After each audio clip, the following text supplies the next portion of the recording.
থাকি মই মানে যিখিনি পাব লাগে সেইখিনি পালোঁ তাৰপিছত মই তাৰপাছ আমাৰ মাজত উপস্থিত হৈছে এঞ্জেলা চাংমাই আই অকণমান পিছফালে যদি ঘূৰি দিয়ে মই অকণমান আপোনাৰ বেগটো এনেধৰণে দেখুৱাব বিচাৰিছোঁ এয়া আৰক্ষীয়ে সহযোগিতা আগবঢ়াইছিল হয়নে আপোনাক মই সেইটো ক'বলৈ আৰক্ষীৰ সহযোগিতা আমি অকণমান দেখুৱাই ল'ব বিচাৰিছোঁ বেগটো আৰক্ষী বিষয়াসকলে সহযোগিতা আগবঢ়াইছিল এয়া দেখিছে আপোনালোকে এনেধৰণে আচলতে তেখেতক সহযোগিতা আগবঢ়ায় ইয়াত ৰঙা এই টেপকেইটা যে লগাই দিয়া হৈছিল ইয়াৰ সুবিধাৰ্থে আচলতে সকলোৱে যাতে গম পায় আৰু ই আন্ধাৰ হোৱাৰ লগে লগে ই আচলতে জিলিকি উঠে ৰাতি নহয় জানো সেইখিনিত অকণ সুবিধা হয় আৰু শ্ৰীমন্ত শংকৰদেৱ সংঘৰ এয়া পতাকা এই পতাকা লৈ এটা গধুৰ বেগ লৈ এটা জেকেট আৰক্ষীয়ে প্ৰদান কৰিছিল ৰাজপথত এইখিনি তেওঁ সহযোগিতা লাভ কৰিছিল সকলোৰে পৰা ভকত বৈষ্ণৱৰ পৰা সহযোগিতা লাভ কৰি পদব্ৰজে আহি শ্ৰীমন্ত শংকৰদেৱ সংঘৰ বাৰ্ষিক অধিৱেশনস্থলীত তেওঁ উপস্থিত হৈছে জয় গুৰু শংকৰ আমি এই ভাগ দেখোন আইক আমি আজি দৰ্শন পালোঁ গতিকে খুবেই আনন্দিত হৈছোঁ আই আপোনাৰ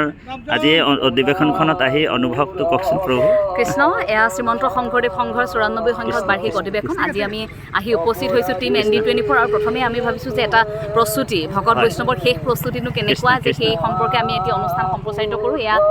আমি ইতিমধ্যে প্ৰাক্তন পদাধিকাৰী কৃষ্ণ দলৈ সোঁৱৰণিত তোৰণ শংকৰদেৱ সংঘৰ বাৰ্ষিক অধিৱেশনৰ মূল ঠাই নামঘৰৰ সন্মুখত আছোঁ অনিল দাদি বাবুকো লগ পালোঁ খুব ভাল লাগিল তেখেত পৰিচালনা সমিতিত আছে গতিকে নিয়াৰিকৈ কামখিনি চলি আছে আৰু আটাইতকৈ ভাল লাগিল শুনি যে এইবাৰ আইসকলক প্ৰাধান্য দি এটা দিন আইসকলৰ বাবে ইয়াত নিৰ্ধাৰিত কৰা হৈছে যে এই নামঘৰ ভাগিত এইবাৰ অধিৱেশন চলিত আইসকলে পুৱাৰ প্ৰসংগ কৰিব দুপৰীয়া আৰু সন্ধ্যা প্ৰসংগ কৰিব আৰু ভাগৱত পাঠ আৰু ব্যাখ্যা আইসকলে কৰিব খুব ভাল লাগিছে এইকেইটা দিন ভকত বৈষ্ণৱসকল আহক আপোনালোকক লগ পাম আমি ND24 অনুষ্ঠানো কৰিম লগতে আমাৰো এটা সৰুকৈ দায়িত্ব আছে সেই দায়িত্ব আমি পালন কৰিম কৃষ্ণ জয় গুৰু শংকৰ ধন্যবাদ আই কৃষ্ণ কৃষ্ণ বাবা কৃষ্ণ কৃষ্ণ আই পালেই কিমান ধুনীয়া ধুনীয়া চেহেৰা দে কৃষ্ণ হ'ল মই ইয়াতে দায়িত্ব আছে বাৰু অকণমান দায়িত্ব আছে ইয়াতে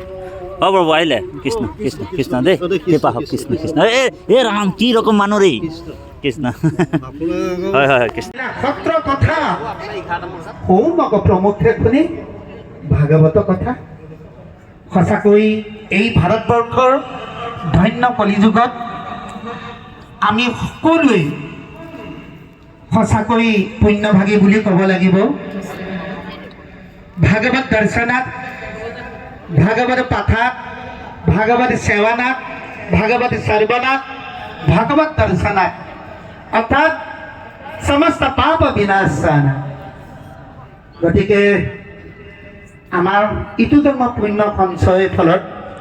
ভকতক দৰ্শন কৰা হৈছে কাৰণ ভগৱন্তত থাকিও ভকত বোলে শ্ৰেষ্ঠ দেৱতো তীৰ্থটো ভকতেই পৰ ভকতক ভজিলে গুচে কৰ্মজয় ভকত ভগৱন্তৰ সঁচাকৈ আজি ৯৪ সংখ্যক শ্ৰীমন্ত শংকৰদেৱ সংঘ যোৰহাট জিলা শাখা অসম আঞ্চলিক শাখা প্ৰাথমিক শাখা সন্মানীয় সভাপতি প্ৰভু সম্পাদক প্ৰভু সদস্য আদি কৰি সমস্তজন আজি সেৱকী অহা কালিলৈৰ পৰা আৰম্ভ হ'ব আজি দুমাহ জোৰে সমস্তজনে একত্ৰিত হৈ ভকতক আদৰণি সেৱা জনাবৰ কাৰণে